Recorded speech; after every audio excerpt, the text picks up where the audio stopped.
Olá, seja bem-vindo a mais uma aula de interação homem-máquina do Instituto Federal do Mato Grosso do Sul, do Campus Jardim.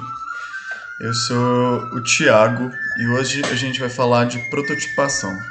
Essa aula vai ser dividida em duas partes. Na primeira eu falo sobre protótipos e na segunda eu falo sobre como realizar pesquisa e as estratégias de controle de qualidade de usabilidade. Como descobrir e fazer um certo controle da qualidade das usabilidade das telas de interação que serão produzidas por você. Bom, primeiro, vamos direto ao ponto. O que é um protótipo? O protótipo ele é um objeto que a gente vai produzir, então ele é uma materialização das ideias do projeto que a gente está desenvolvendo. Então, vamos supor que a gente esteja fazendo um aplicativo para um software de controle de caixa de supermercado. Esse é o nosso projeto, esse é o produto que nós desejamos produzir. Protótipo vai ser um objeto que a gente vai materializar para dar uma ideia do aplicativo que a gente deseja construir.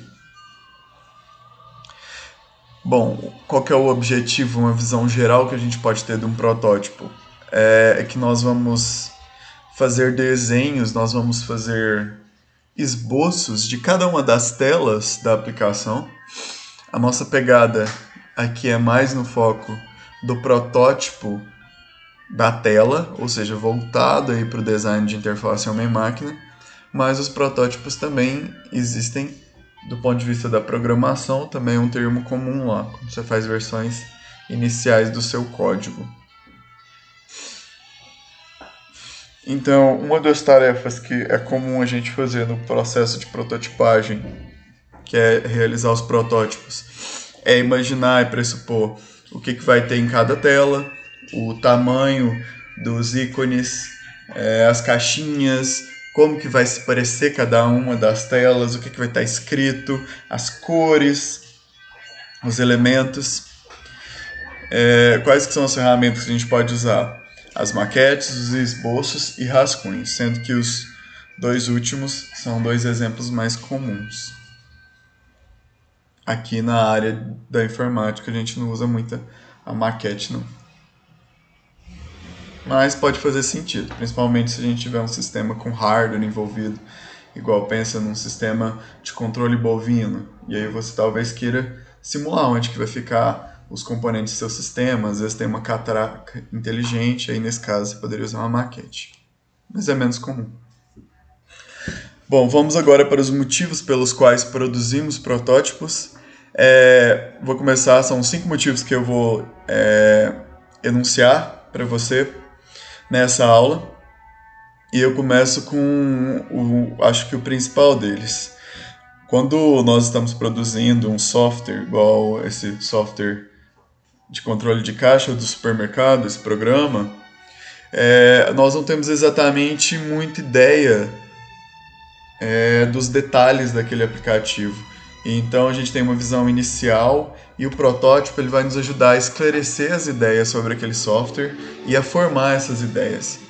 Então, no processo de produzir os protótipos, de fazer os desenhos das telas, nós vamos encontrando vários detalhes, limitações, desafios que a gente não conseguiria imaginar sem o protótipo. Então, no momento que você começa a produzir o protótipo, você começa a ter uma consciência muito maior do que terá que ser produzido no seu software. Dessa forma, fica mais claro o que você tem que fazer para chegar no final e produzir o seu software. Segundo motivo, o protótipo é uma maneira muito barata de você testar suas ideias, então o processo de produzir o software vai envolver várias tarefas, então vocês estudam um curso superior inteiro aí para descobrir como que se produz e instala esse software em algum lugar e faz com que esse software funcione, vai envolver várias disciplinas. Isso pode demorar bastante, só que o protótipo ele é muito mais rápido e muito mais barato de ser produzido, e aí antes de você começar todo esse processo custoso, que é a produção da versão final do seu software, você pode ter uma visualização que vai te permitir testar as suas ideias para aquela solução de software. 3. O protótipo ele é um meio barato, como eu já disse antes, são os desenhos, eles vão ser muito fáceis e muito baratos de se produzir. E ele é capaz de gerar uma comunicação tanto entre a equipe de desenvolvimento, que pode envolver programadores, testadores, analista de requisito, que são aqueles que comunicam com os clientes para descobrir o que tem que ser feito. Essa é a equipe de desenvolvimento. O protótipo pode oferecer uma maneira dessas pessoas se comunicarem entre si, mas também é uma maneira de oferecer para a equipe de desenvolvimento e para os clientes um meio de comunicação. Então, através do protótipo, clientes e desenvolvedores podem discutir, podem se comunicar. Bom, quarto motivo, esse bem interessante. Às vezes tem dois sócios na empresa e eles têm duas visões, duas ideias diferentes para como o software deve ser gerado. Ou às vezes você gerou duas soluções alternativas. Com o protótipo, você pode testar essas duas soluções alternativas sem antes passar pelo todo o processo de desenvolvimento. 5. O protótipo ele também vai providenciar um envolvimento. O que isso significa? O processo de desenvolvimento total da aplicação ele pode demorar. O protótipo é uma maneira de motivar os desenvolvedores e até mesmo os clientes, envolverem eles naquele processo de produção do aplicativo e os motivarem. Porque como ele é mais fácil de produzir, as pessoas vão ter uma visão, uma ideia do que elas estão fazendo, de onde elas vão chegar. Isso providencia um envolvimento das pessoas, uma motivação, além, obviamente, da interação entre essas pessoas. Bom, mediante esses motivos pelos quais produzimos protótipos, vamos estudar agora alguns tipos básicos.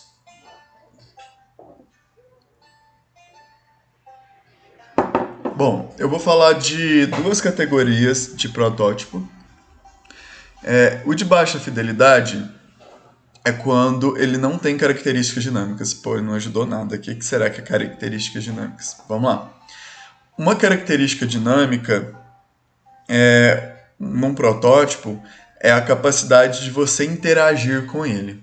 Então, um protótipo de baixa fidelidade, ele vai ser um rascunho de papel. Então, um rascunho de papel não tem como você clicar, não tem como você navegar, não tem como você digitar, entende? Então, quando você não pode usar aquele protótipo como um aplicativo de verdade, quando você não pode interagir com ele como se fosse uma aplicação, ele vai ser classificado como baixa fidelidade, certo?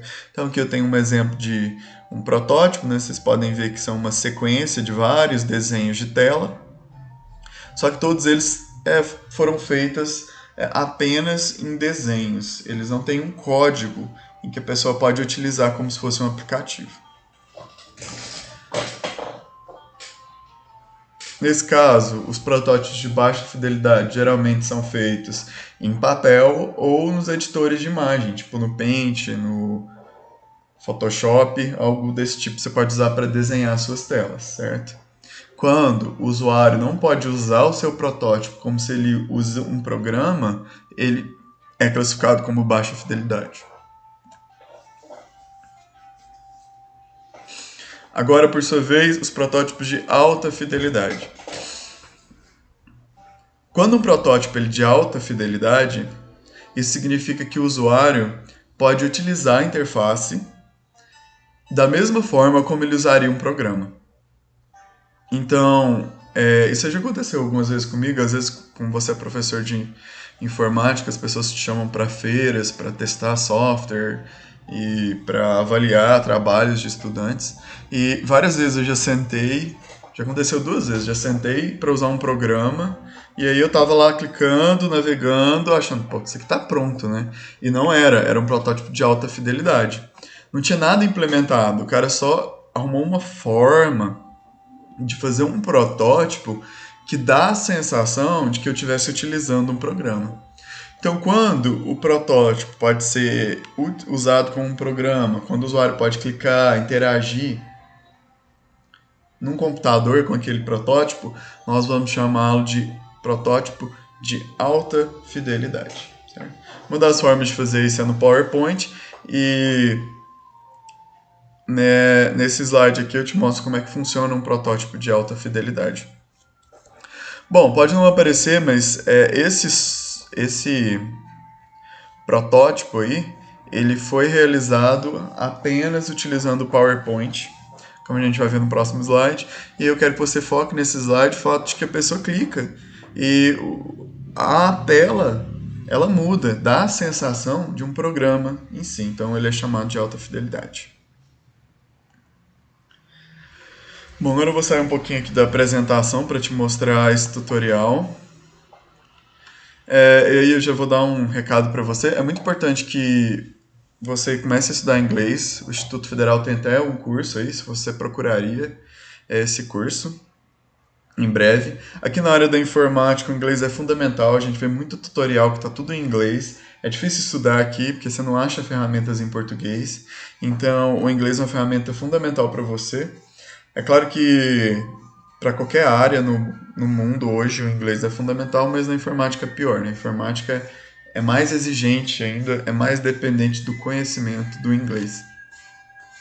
Então, esse site é um tutorial em inglês, ele vai te ensinar a fazer esses protótipos de alta fidelidade utilizando o PowerPoint. Tem esse vídeo onde ele explica e depois tem até um texto onde ele fala alguns conceitos que a gente já está estudando aqui. Basicamente, para você fazer esse tipo de protótipo, você vai fazer vários slides. Cada slide vai ser uma imagem da tela do seu programa. Você vai usar a ferramenta de hiperlink do PowerPoint.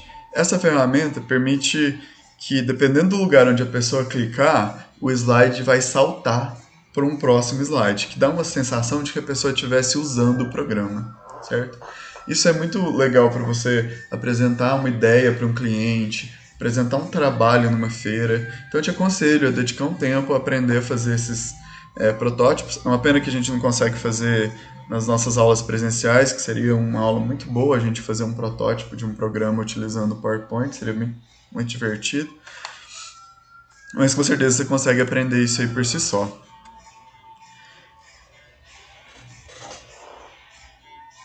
Bom, agora eu vou falar um pouco dos protótipos, dos tipos de protótipos de baixa fidelidade.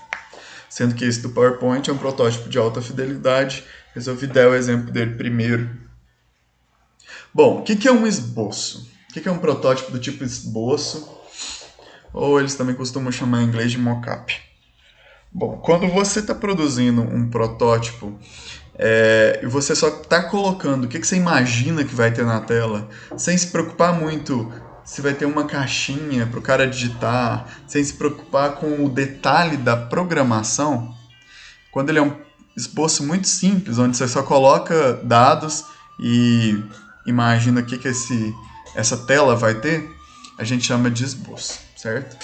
Então, nesse caso aqui, é um esboço da página de conjunto de resultados, né?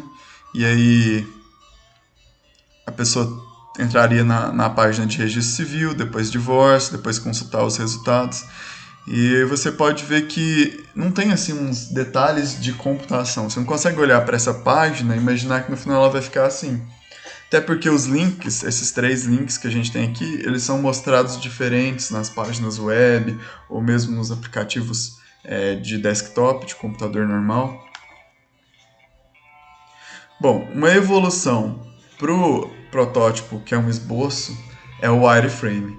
O que diferencia, principalmente, o que você tem que gravar aí, é que o wireframe é quando você propõe a ideia de construir um protótipo e você tem o compromisso de representar as entidades computacionais dentro do seu programa. Então vai ter sempre um monte de caixinhas e essas caixinhas é onde você vai colocar o conteúdo do seu resultado. Então, por exemplo, uma boa maneira de compreender essa diferença entre o wireframe, o que caracteriza o wireframe e quais são as técnicas que esse protótipo nos traz e quais que são as características dele, é nessa segunda imagem. Você pode ver que tem vários elementos computacionais já desenhados na tela do seu protótipo. Por exemplo, nós temos aqui essa telinha aqui que mostra o cadastro dos cursos e do lado a gente tem uma barra de rolagem. A barra de rolagem é aquela que você ou clica na setinha para subir, setinha para cima, na setinha para baixo para descer, e ele vai listando e mostrando os elementos que estão dentro desse cadastro de curso.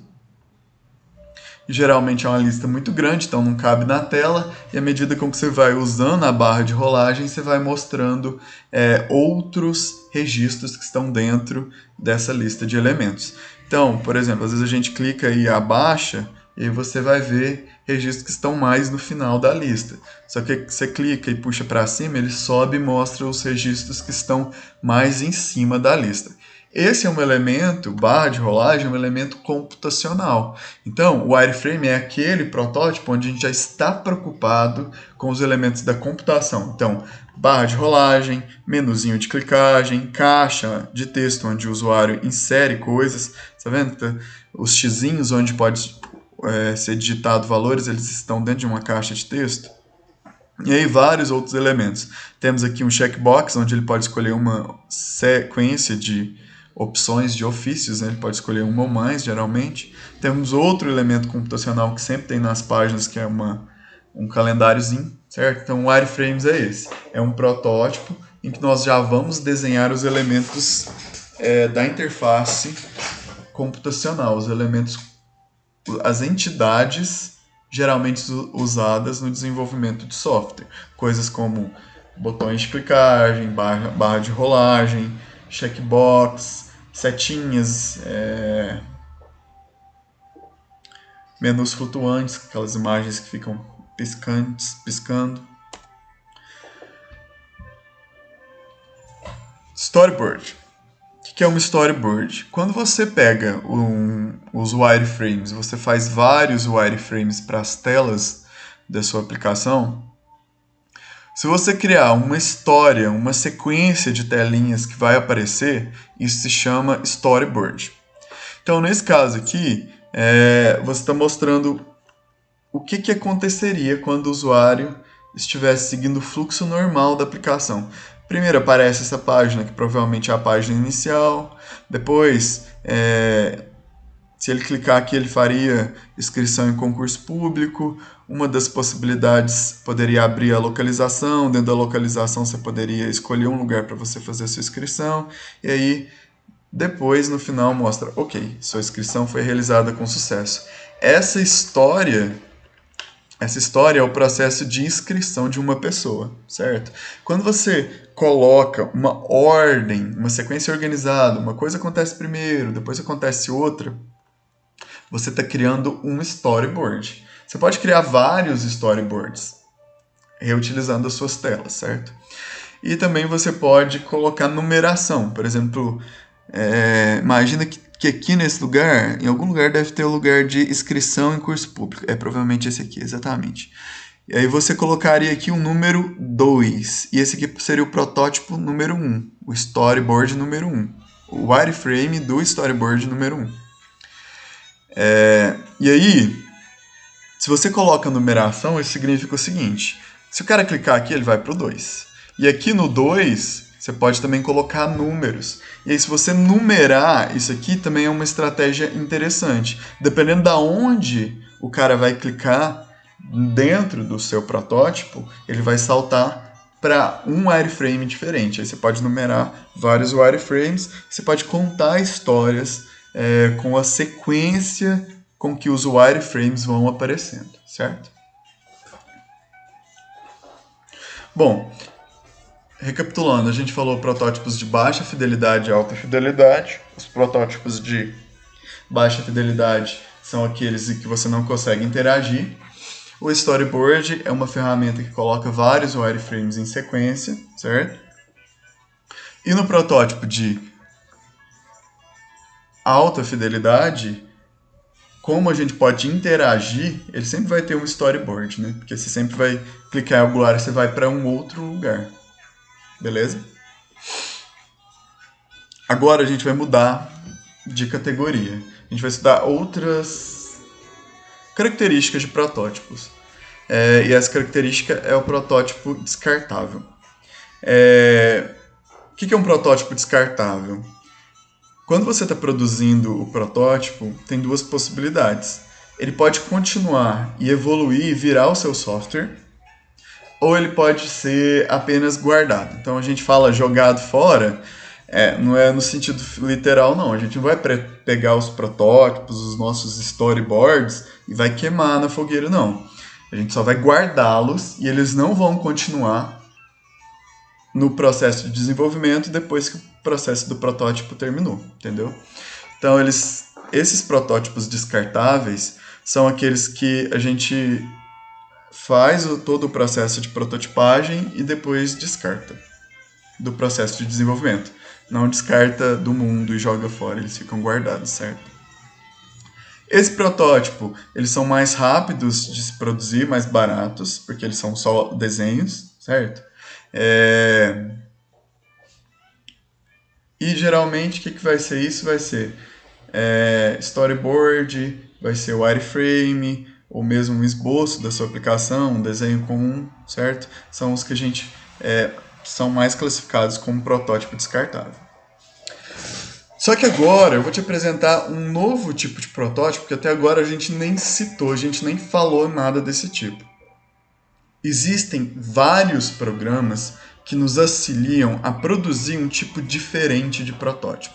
Esse tipo de protótipo é classificado como evolutivo.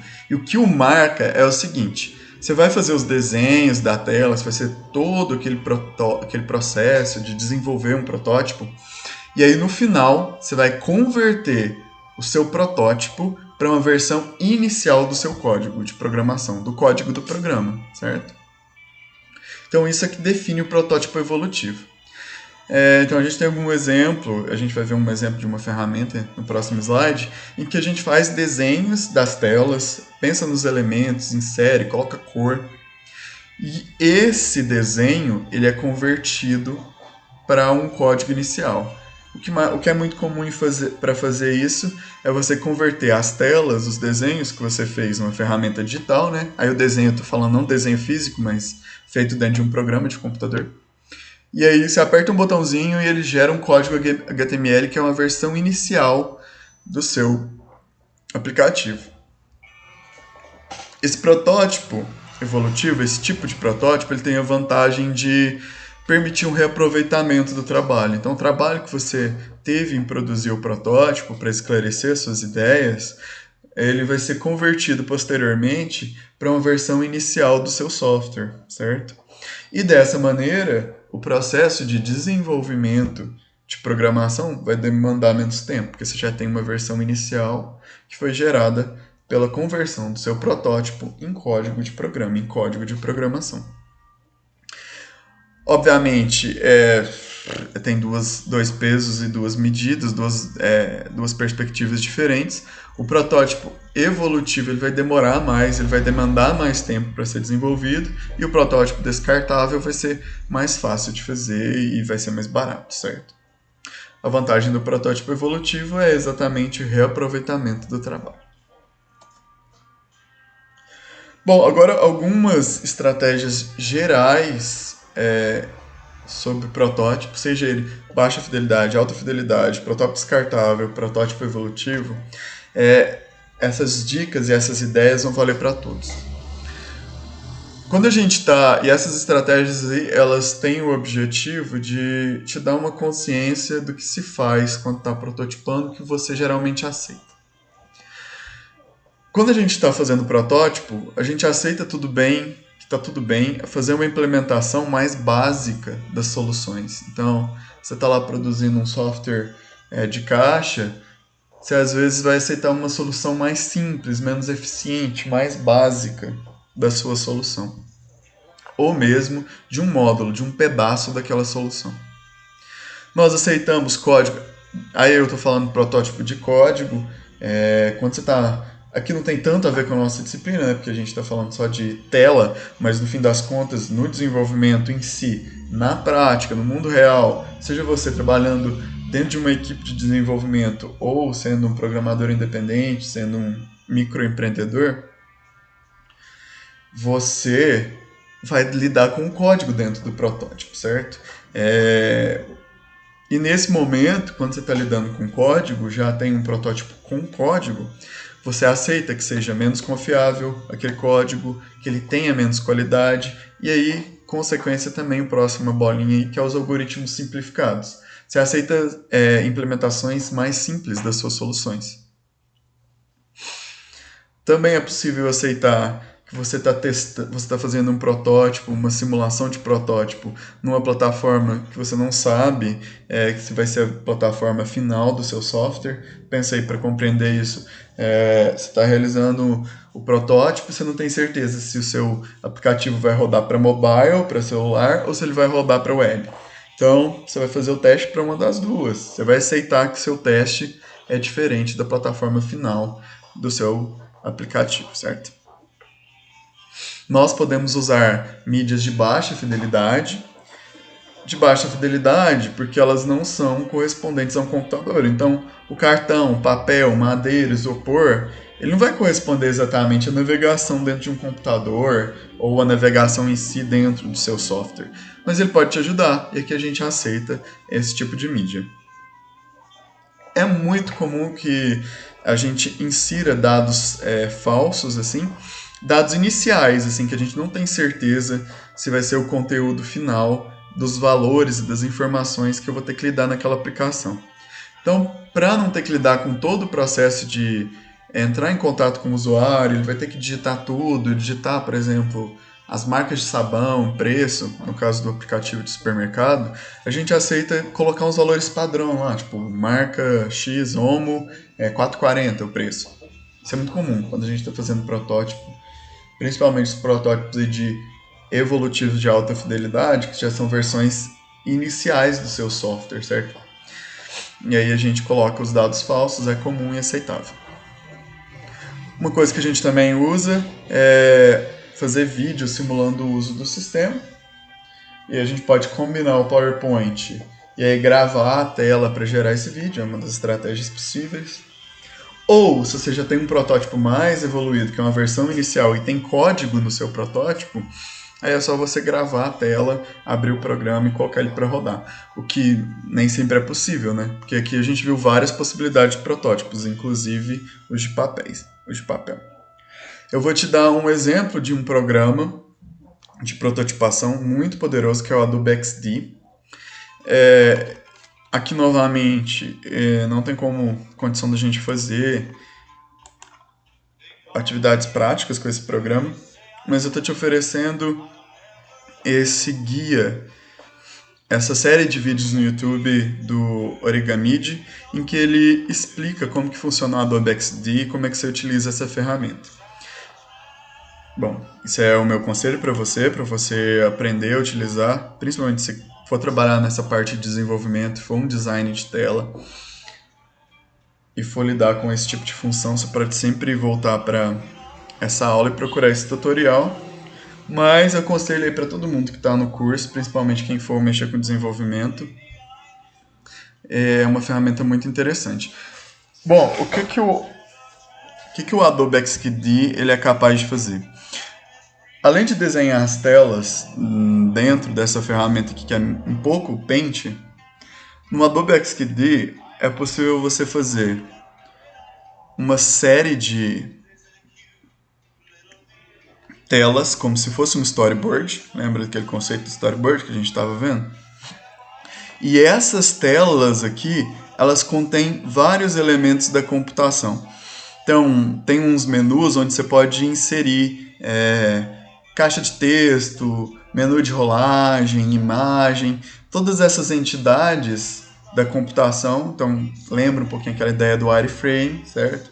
Então, nessa imagem a gente vai conseguir falar de basicamente tudo que a gente falou no curso. Nesse programa você consegue interagir, você consegue ter uma apresentação das telas que você produziu. Então ele é um protótipo de alta fidelidade e O mais importante é que depois de você construir todo esse processo, desenhar a tela, colocar a caixinha, se tem botão de rolagem, imagem, ele gera para você uma versão inicial do código. Portanto, ele é um protótipo também evolutivo. Então, o Adobe XD ele oferece todas essas ferramentas. Agora, não falando aí do que o Adobe XD faz, mas do exemplo que tem na imagem. Nesse caso aí, nós estamos num protótipo de uma página inicial de um banco, de um aplicativo de banco. Aí a gente tem a tela inicial, que é esse splash screen aqui, presta atenção aí no cursor do mouse. E aí depois de um tempo carrega a tela onde o cara coloca a agência e conta. E aí tem a possibilidade do cara colocar digital, tem uma simulação do carregando, do fazendo o login, e aí no final aparece a tela mostrando o que o cara, mostrando a conta do cara, gastos e outros detalhes assim, certo? Então isso sim é uma história, é um protótipo, é muito interessante, você pode mostrar isso para o usuário e com certeza vai fazer um sucesso aí e vai te ajudar a vender sua ideia de software. Foi este protótipo e a gente continua em breve com a avaliação da usabilidade. Obrigado.